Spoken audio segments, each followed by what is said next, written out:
के रंग में खुदला रंगवा हूँ। जियत रहूं तो तोरे संग रहूं, मरहूं त नाम लेके सो जाऊं।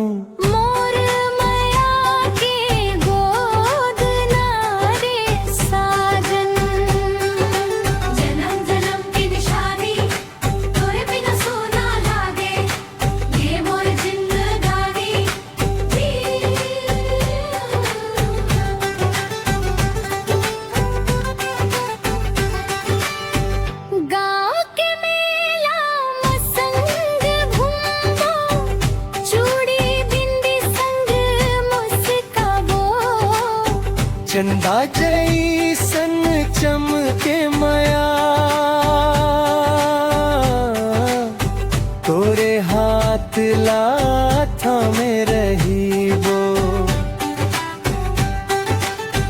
धान के खेत में गुनगुनावो, बरसात में भीज जावो। तोर हंसी के खातिर संगी दुनिया ले लड़ जाबो।